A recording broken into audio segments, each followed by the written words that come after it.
Welcome, everybody, to the podcast. Hello, my name is Chris. Welcome to Casting for Two presents A Perfect Waste of Time with me, Chris, your host.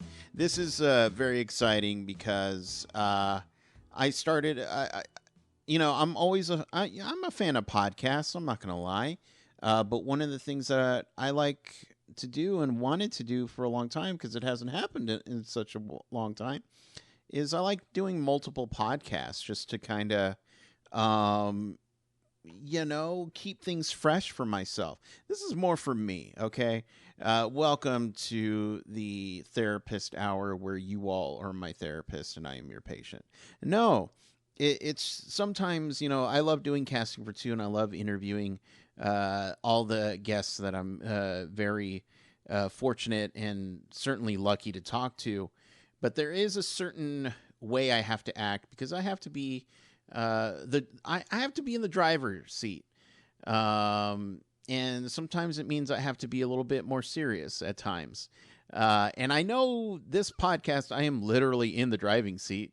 The driver's seat. I don't know why I said driving seat. But I miss being silly. I really do. I miss being silly, and I miss telling jokes on the regs. I miss saying words like regs. So that's why I thought it would be fun to do a spin-off podcast where once a month I will go through and just kind of do something that is for a little bit for me, something that's a little bit more topical. I can talk about anything that happens during the week or any kind of certain media, and not have to worry about talking about something, waiting months, and then, hey, here it comes out. I'm literally recording this at 10 o'clock p.m. Central Standard Time, Thursday. What's today? The 24th? The 24th, March 24th. And this is going to go up on the 25th. In a couple hours, this is going to go up. And so that was super exciting for me to do. And, so I figured, I would just kind of have some fun. This is going to be a bit more of a free-flowing kind of podcast where I don't even know where it's going to go. I've been planning this thing for months, and I don't even know what I'm going to do. I have a couple things that I'm going to do. But yeah, I'm super excited to be kind of doing this format and just kind of jumping right into it. The biggest thing that has happened to me, and if you follow my Twitter and Instagram and Facebook, whatever, you'll know I went to jury duty this week. And let me tell you something. I really don't mind doing my civic duties and performing in a jury and having one's future in the palm of my hands. It's all pretty natural to me, But the thing that drove me nuts about this week is jury duty lasted 3 days. 3 days. And that's not even me being on trial. That is the worst part. I wasn't even getting any of the case or getting to put people behind bars or setting them free. It was nothing like that. It was 3 days of waiting to get dismissed. And I was just, as somebody this is my third time going through jury duty. The first 2 times I was picked for, to be a juror, to sit. No, I wanted to say sit on the stand, but I'm not. That's not what I did, because that's a whole other issue. But just to sit in the jury room, go in there and give verdicts, stuff like that. And I had high hopes for this third one. I really did. And I'm not one who gets high hopes or gets super confident. Even when I was in there, I was like, there's no way I'm getting picked. But of course, I can believe that like 98% of the time. But the other 2% is, but what if it happens? And unfortunately, it did not happen. I did not get picked. So there goes my turkey. No jury duty turkey for me. But, again, it was still, jury duty is one of those things that I do look forward to, just because it's kind of a break from my life. And it's that thing of nobody can say anything to you about it because it's something you have to do. I literally have a multi-pass. to miss work and to do anything like that because, I have to perform this duty. And just kind of thinking about it, what thing in life gives you that pass in life? Like, I can't think of another thing.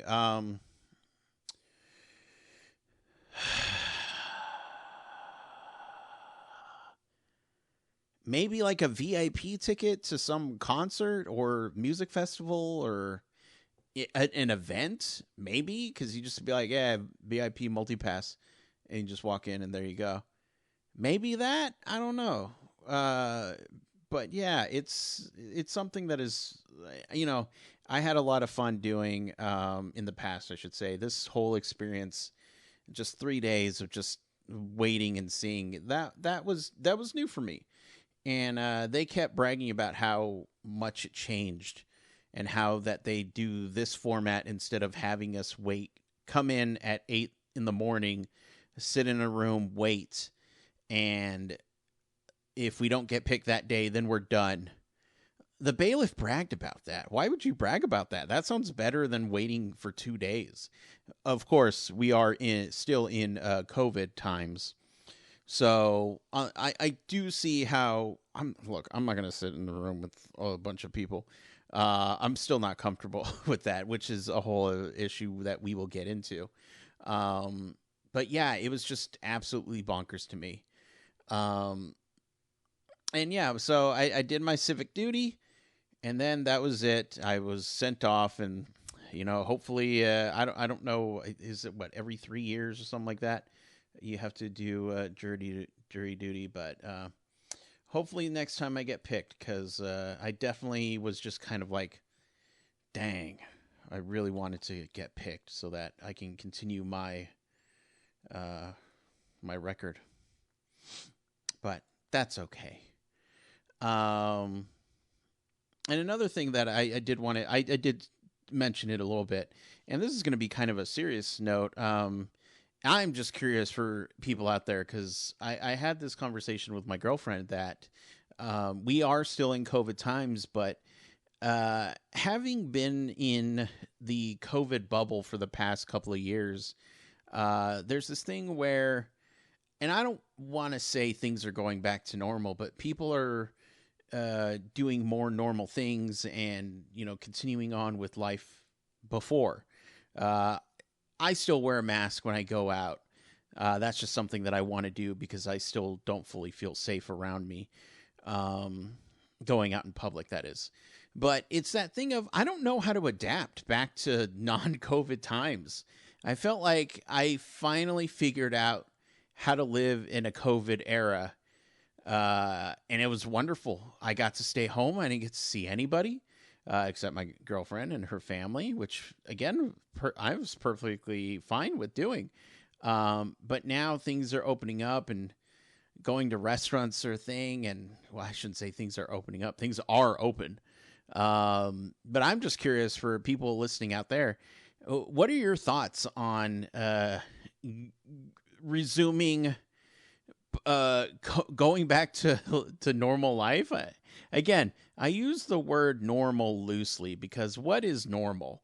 I feel like we're going to be living with this condition, this pandemic, this virus, this whatever you want to call it. I think it's going to be here for a good long time. And I'm just kind of curious how all of you are going back to your normal events. Music concerts. There's a concert happening in May that my girlfriend and I are excited to see. On one hand, yes, I'm super excited to see the band. But that's like, what's it going to be like in May? Who knows? And that's kind of the thing that I'm just taking is, well, we just have to wait. Just have to wait and see what happens. Because that's all we can do, right? That's pretty much it. But yeah, those are really two of the things that I had on my mind. But one of the things that I wanted to do for this podcast was not only did I want it just kind of a different outlet for myself, but I also did want to open it up for other people so that if they wanted to spotlight certain things, or talk about certain things. I just said the same thing twice. Whatever. So a good friend of mine. I reached out to a good friend of mine, Mr. Bruce, because he started up a fantastic newsletter that you can find on his Twitter page, which is local Alien Party. And I subscribed to his newsletter, and I enjoyed the way he broke things down, from sports to video games to news.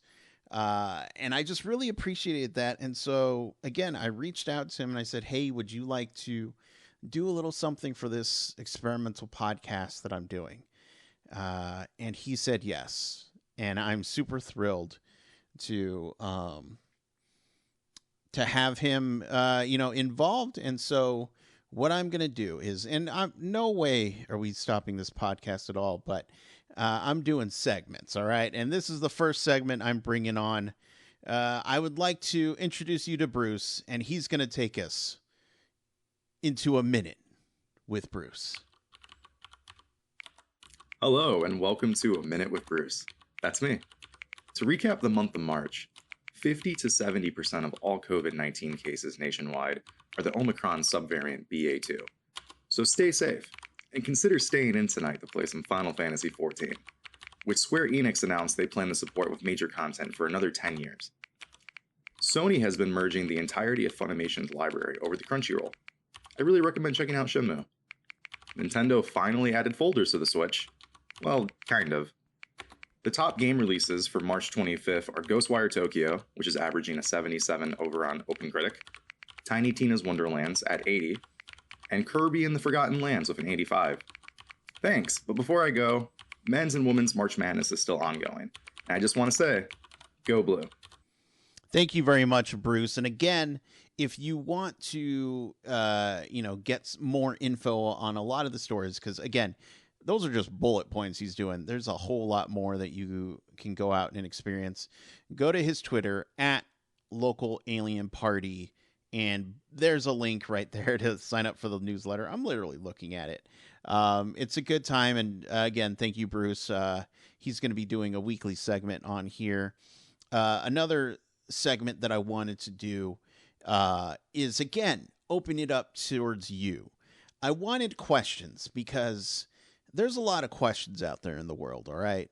And not everybody has the answer. I don't even have the answer, but I feel like I can take a crack at it. So if you have questions, feel free to send them to me, and I will be more than happy to answer them. And I'm not stalling to get the link that I use. Why would I ever do that? But basically, if you go to speakpipe.com/casting CFTpod, leave me a voicemail and I'll get to it.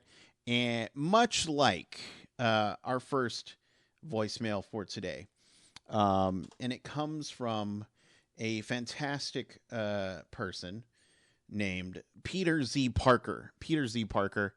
I have no idea what this is about, but let's get into it. All right. So, Peter, what is your question? Hey, Chris, quick question. In the film Morbius, we see posters of a Spider-Man-like character, but Morbius seems to take place in the Venomverse, which up to this point has not mentioned Spider-Man in any way.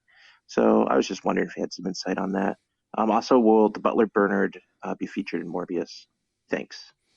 Thank you, Peter Z. Parker. And I really appreciate that question, because if there's one thing that I care more about, it's the MCU. And I'm not talking about the traditional MCU, the Morbius cinematic universe, or as Peter pointed out, the Venomverse. Because I feel like everyone knows Marvel movies are pretty stagnant. Nobody went and saw Spider-Man. Nobody is hyped for Doctor Strange. The Eternals was the Eternals. So really, Marvel needs an ace in the hole. And that is when you call Leto and you get that the real MCU starts. And going back to your question about how they're going to handle Spider-Man, easy. We saw it. Well, nobody saw it, but I guess I saw it because I feel like I'm the only one who saw No Way Home, No Far Out Home. Spider-Man No Far Way Out Home, Home Slice, whatever the last movie was, there were portals, rifts to the multiverse.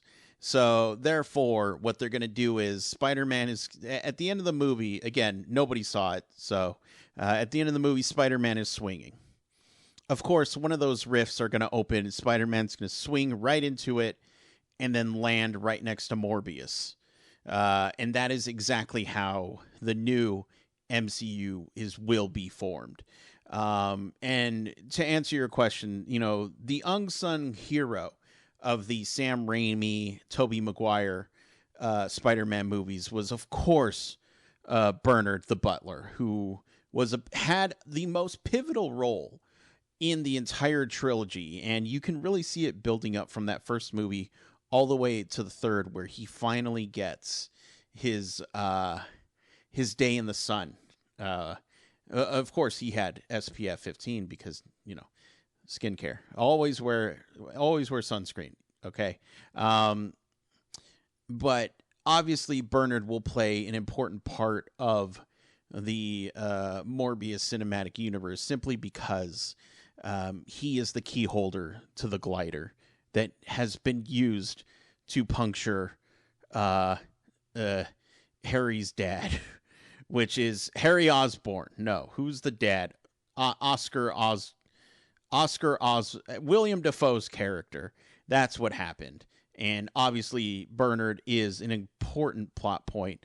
How they're going to bring him back because that actor died, I don't know. I'm sure they're going to do a Star Wars thing where they CGI him, which, would be a great honor for him. But yes, I feel like that is how they're not only going to handle Spider-Man entering the real MCU, but also having Bernard in the MCU, rightfully taking his spot on the pedestal. But yes, and thank you for the question. Again, speakpipe.com/CFTpod. Leave me a message and I would be happily, and I would be happy to answer it. There we go. But yeah, and again, this was just kind of a fun, loose thing that I can do. I'm not a huge fan of having long podcasts. If I had a guest, sure, let's make this podcast longer. But I think this would be a perfect time to just kind of end it from here. But again, look for this every month, and it's going to be the last Friday of the month. So I can actually tell you right now, our next episode will be April 29th. Hopefully the world doesn't end until then. But again, if you want to keep following me, everything that I do, I'm on Twitter and Instagram at Casting4Two. Feel free to follow. Again, I can't give Bruce enough props.